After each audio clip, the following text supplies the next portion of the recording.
أعوذ بالله من الشيطان الرجيم بسم الله الرحمن الرحيم الحمد لله رب العالمين والصلاة والسلام على رسول الله وعلى آله وأصحابه أجمعين. رب اشرح لي صدري ويسر لي أمري واحلل عقدة من لساني يفقهوا قولي. Do you remember this dua? Yeah. Azam, do you remember the dua? Oh yeah, it was from the halaqah about the talking. I remember That's right. communicating. My guy, that's it, yeah? It's about what Musa alayhi salam said to Fir'aun when he was confronting him. He said, Rabbi shrah li sadri, Ya Allah, open my heart, wa yassir li amri, make my affairs easy for me, easy. Wahlul uqdatan min lisani, untie the knot from my tongue. Allow me to speak with confidence. Yafqahu qawli, allow people to understand my words and internalize those words. So this is the dua, and we always say this, inshallah. Assalamu alaikum wa barakatuh. Assalamu alaikum. So inshallah, today we're going to be talking a little bit about big disease. We're not talking about physical diseases in these halakas. We talk about spiritual diseases. And this spiritual disease is known as the disease of envy and hasad. Very big disease, man. Very big disease. It wasn't born in the 21st century. It was born back to the first people that lived. We're talking the son of Adam, the sons of Adam alayhi salam. We're talking Qabil and Habil. All right? Subhanallah, where what happened? Envy led Qabil to murder his brother Habil, marking the first homicide in human history. This is Surah Al-Ma'idah, ayahs 27 to 30, where brothers, literal brothers, Qabil and Habil, Qabil killed Habil out of literal jealousy. SubhanAllah. We're going to be talking a little bit about these cases because although they happened a long time ago, the exact same human characteristics repeat themselves, just in different forms, just in a white suit with a tie. It's the same thing, but okay. So hasad is this desire in your heart to see a blessing removed from someone else, whether or not you want to possess it. So what does this mean? Let's say a brother, mashallah, has got a very successful clothing business or a business in general. Hasad would say, I want to remove this business. I don't want his business. I just don't want him to have it. So there's different levels of hasad. There's different levels of jealousy and envy. Does that make sense? So, for example, I'm just going to add some notes. Okay. So, for example, you might be jealous of someone because you want something. Does that make sense? So, for example, they got a 90%. I wish I got the 90%, man. Why did he get it, not me? Then there's a different type of jealousy, which is like, he got 90. I don't even study his subject, so I don't want his 90. I just don't want him to have a 90. Which one do you think is worse? I don't want him to have.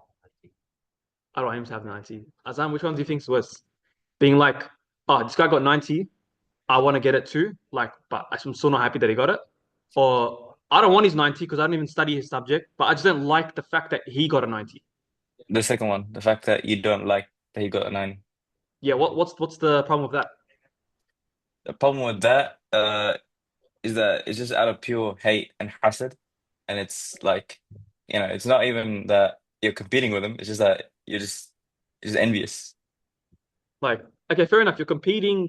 Jealousy is a natural byproduct. People feel it. If you don't have proper iman, you're gonna end up feeling that.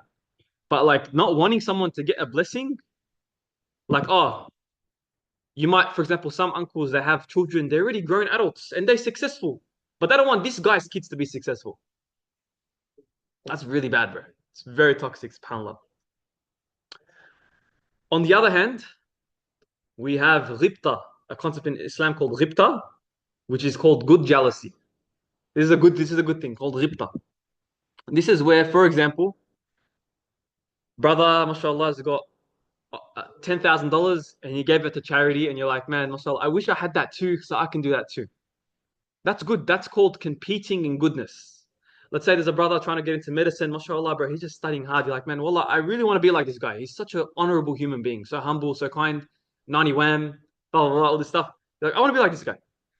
Mashallah, young brother, 20 years old, 19 years old, gets married, still in university. Like, bro, I would love to be like that guy. That's called ribta. That's good. And we should compete with each other in positive actions, not wanting people to go down, but wanting to lift people up. That's ribta. Ribta is good. You should have ribta. But hasad, you should not have. Okay? And That's why we see in Surah Al-Falaq, أعوذ بالله من الشيطان الرجيم بسم الله الرحمن الرحيم, where Allah subhanahu wa ta'ala says, وَمِن شَرِّ حَاسِدٍ إِذَا حَسَدَ. The last verse of Surah Al-Falaq, which means, and from the evil of an envier when he envies. So the surah, also, whole Surah Al-Falaq says, قل أعوذ برب الفلق من شر ما خلق ومن شر غاسق إذا وقب ومن شر النفاثات في العقد ومن شر حاسد إذا حسد. We want to protect ourselves from the evil of the envier when he envies. It's a very dangerous thing, bro. The eye of the hasud, the idea of the hasad, is a very dangerous thing because the Prophet ﷺ says, Al-ainu haq. That means the eye, like the evil eye is real. If someone gives you an evil eye and you're not protected, and you haven't done your afkar, you haven't you haven't read the ayat al-kursi, you've missed your prayers, guess what? You are now gonna get smashed with hasad and envy, and whatever you've achieved, you'll see it crumble. Your money, you get a fine, and now your money's gone. Your good relationships, now someone close to you is you're not able to talk to them. Your marriage, you loved your wife, now all of a sudden you don't like her. Not because you don't like her, but because the hasad, the envy, it's literally destroyed. And that brings us to other conversations of things like black magic and things like that. But these things are real, they exist, but they're very easy to protect just by doing the right things. You can easily stop it. But subhanAllah, there's a whole ayah in the Quran about the evil of the envier when he envies. SubhanAllah, which is crazy, right? It means that the envier, bro. You don't want to hang. Imagine your friends are envious and you don't even know. Like it makes you reflect on your own friendship groups. Are you friends with an envier?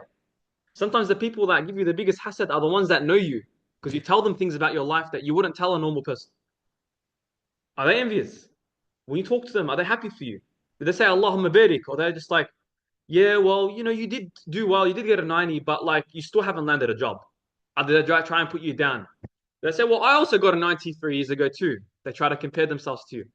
Be very careful with the way people talk to you because the language that they use with you is very much a reflection of how they view you as well. Awesome. Does that sound good, Charles? Yes. The Prophet ﷺ says, beware of envy, for it consumes good deeds just as fire consumes wood. Now, subhanAllah, the other day, 2 days, yesterday actually, I was driving, was it yesterday?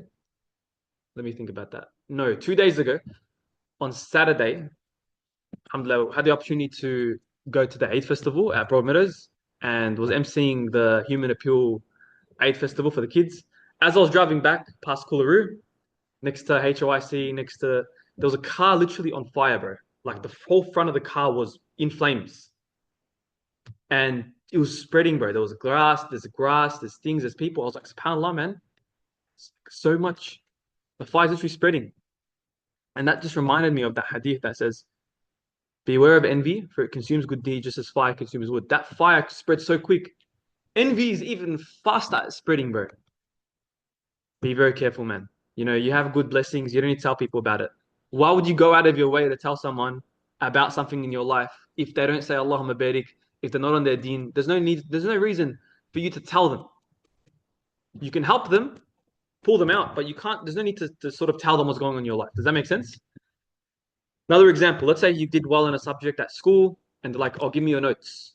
Instead of giving them your notes, just teach them how to study so that they can actually learn how to study. Does that make sense? Small things like that. It's being very, very careful.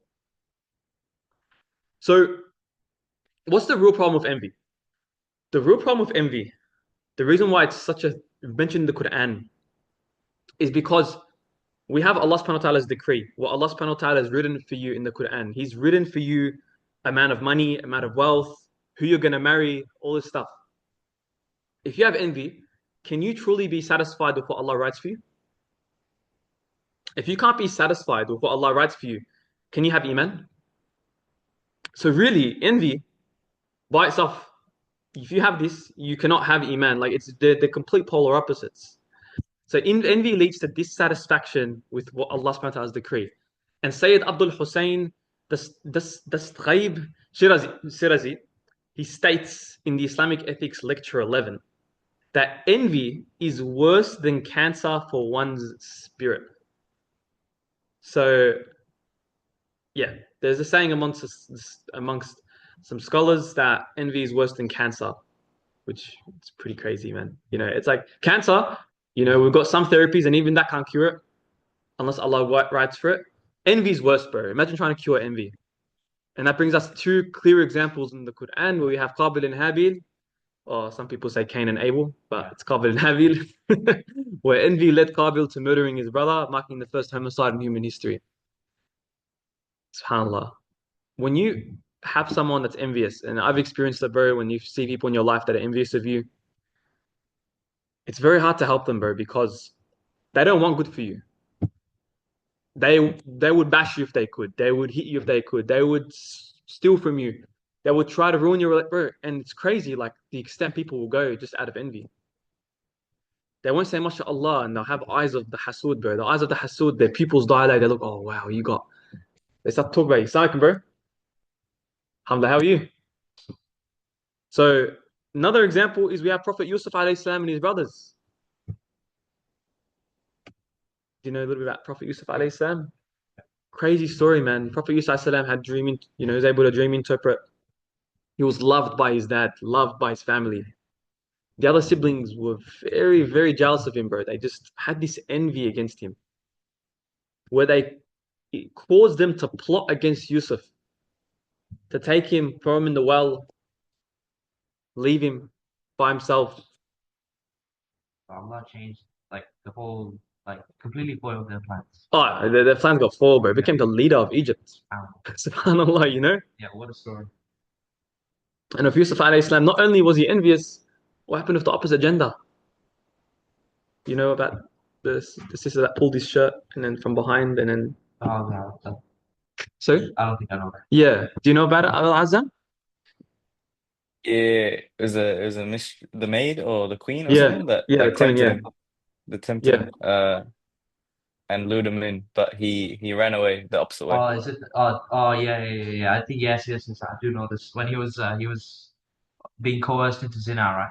Coerced into zina by one of the most beautiful people, like physically ever. And in a room, there was no one going to see. She's got the power dynamic as well.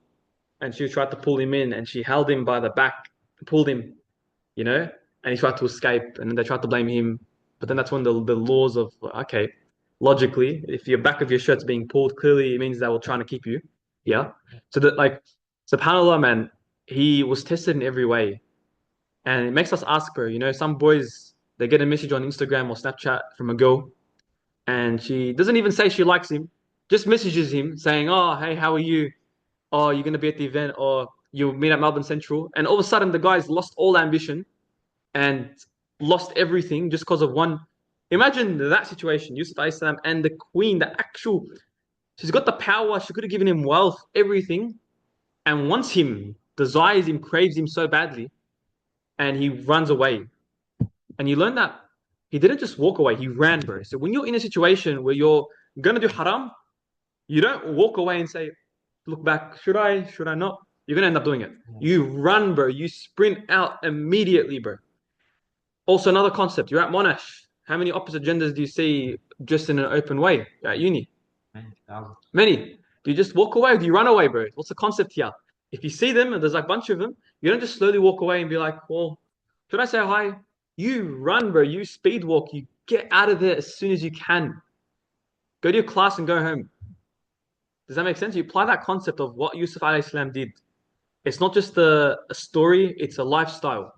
You're surrounded, whether you're at a house and there's an opposite gender and parents don't really mind, whether it's free mixing or not.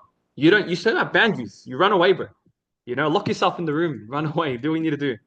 In any case, yeah, so that's the main concept there. It's about being content with Allah's given you, knowing that Allah will provide for you, knowing that, bro, if you just wish people good and you actually try to help them, wallah, Allah will help you. At the end of the day, subhanAllah, something that a very close brother to me told me, and I've seen him live it. A very successful young man, very, very one of the elites, especially in society here. Allah barik. What he did was, he had so many people competing against him. Everyone, I'm not going to be specific, but a lot of people competing against him in certain stuff. He just focused on like walking ahead on the path. He focused on just his journey and development. And wallah, bro, by the end, he looked behind him, no one was there, bro. If you focus on being better than that person, oh, he got 60, let me get 60, 65, just so I beat him. Oh, he's got 1 million in the bank, let me get 1.2 million. If you focus on comparing yourself with peanuts, you're going to end up as a peanut. You know, you should focus on being the best Muslim. Focus on your journey. What do you need to do as a Muslim to improve? Get inspiration, ribta, get inspiration for people, but you have your own journey. You focus on your journey. Promise you by the end, because everyone's so focused on looking, you're going to make it so far ahead. So far ahead. So you focus on your journey. Okay. Do I want to get married at a young age? Yes. What do I need to do to get married? I'm studying. Don't focus on other people. Focus on yourself. Okay, my studies. I want to build, inshallah, a business. I want to build this foundation. Inshallah, what do I need to do as next steps? Stop comparing yourself with your friend that works as a security guard or your friend that does this, or focus on your journey. Okay, my Islamic knowledge, how am I going to improve this? By the end, once you level yourself up, you look around and realize everyone was so busy competing that no one actually worked on themselves. So the solution to envy, hasad, is being grateful for what Allah's given you. In your heart, being happy. Some people, bro, Allah's giving them everything, bro. Their parents buy them cars, and they're like, yeah, but like still don't like my parents. Even though the parent literally give them a car, gifted them a car. They're like, yeah, but I'm not happy with this place I'm living in. I'd rather go there. Just completely ungrateful people, bro. And one of the worst people to befriend or become friends with is someone, or to marry, is someone that's ungrateful. You know, you have to give them something better. You know, and a lot of brothers, they face this. They're talking on Snapchat. They message once, then the girl's not responding, the sister's not responding. Then they have to message more, she's not responding. Then they have to message more and more and more. Now they're basically dopamine, yeah? They have to message more and more, give more gifts just to get a response. In the end, being grateful is very important, because whoever you're friends with, Allah can take them away. Your opportunities, Allah can take them away. Right now, alhamdulillah, we're leading this halaqah. Very soon, it's going to get taken away. Someone else is going to come do it. You have an amana, bro. Your body's an amana. You have to train. Why? Because Allah gave it to you as a loan. You have to return it back, hopefully in better condition. You know, you don't want to return it back in worse condition. Back issues, this issue, health issues, eating junk. It's a loan, but people, they don't realize this. In any case, we're going on a bit of a rant. But Azam, what do you think, bro? Yeah, no. Agree with everything. Like, as in like the focusing on your own journey, like not looking at others, like setting yourself your own goals as well, and just staying staunch on that, I guess. Thanks so So, much on that, bro. Alhamdulillah. And say Allahumma barik for your brother. Love for your brother what you love for yourself, man. If someone does good, bro, you should feel the same emotion as if you got it. long So you know back. that emotion you get when you get a paycheck, or when you get a good mark and it's like on 96 and you're like, oh my God, bro. Whatever that thing for you is, try feel that when someone else gets it, not you. Actually practice that, inshallah. Yeah. How are you, bro? Yeah, I'm very engaged. It's very nice.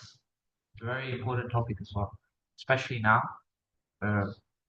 People like jealousy is very prevalent now as well. Like hasad, jealousy, envy. It's very prevalent among society. So it's a very important issue to talk about, I reckon. Jealousy is very common, especially people trying to get into medicine, man. Like, Yeah, the so much jealousy, bro. competitiveness so much. It's crazy. It's crazy. So much jealousy Insane. exists, you know?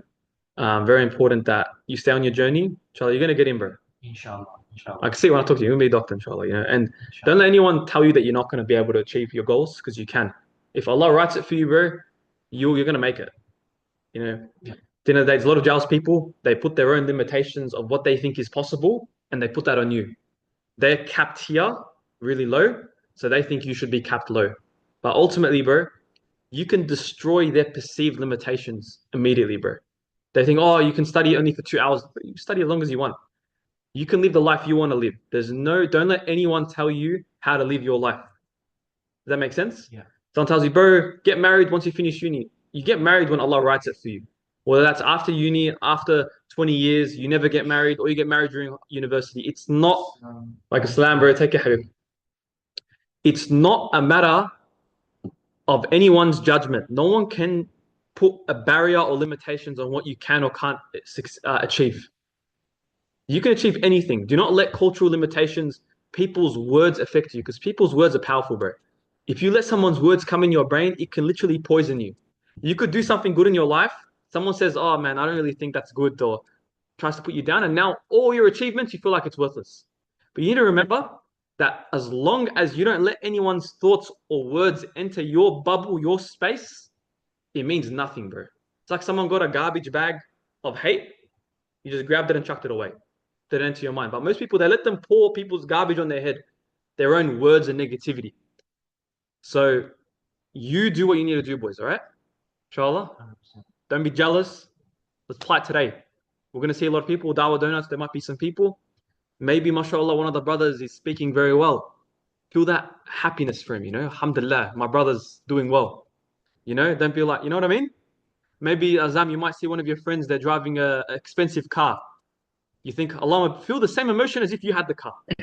Don't think, course. man, car's probably dad's money or something. Start making like, feel that izzah, that honor, bro. My brother in Islam's doing well. But yeah, any questions, things like that? Oh, ah, So, alhamdulillah. Brother Azam? Oh yeah. What's like one thing? Because a lot of time, hasad is the unconscious. You know what I mean? Like sometimes, like I didn't know that I had hasad until I like tried to find a solution for it. What are some ways like you can kind of like signs within yourself, like whether you have hasad or not or something?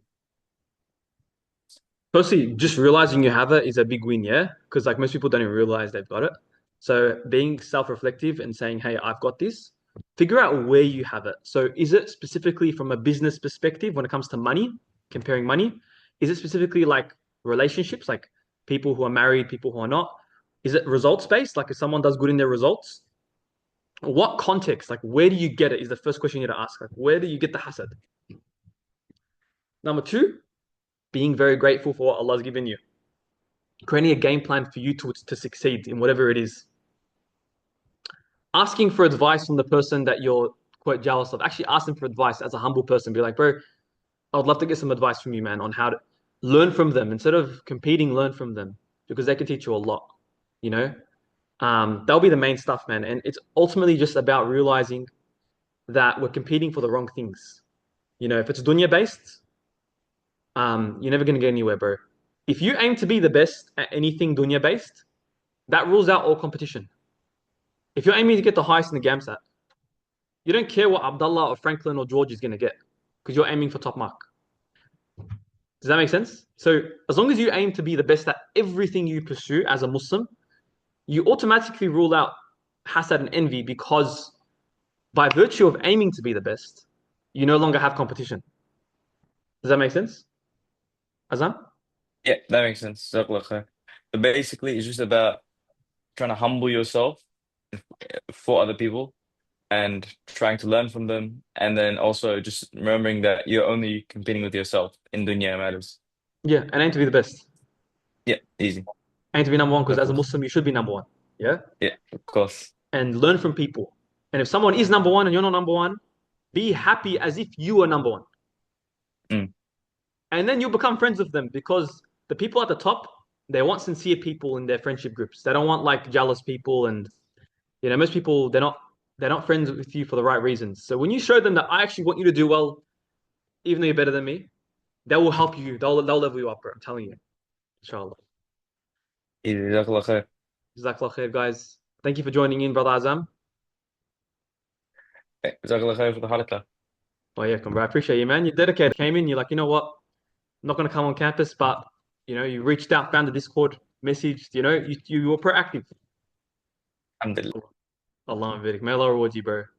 And may Allah allow other people to follow in your example, bro. Ameen. Inshallah. Ameen, ya Rabb. Jazakallah khairan, guys. And Assalamu alaikum wa rahmatullahi wa barakatuh.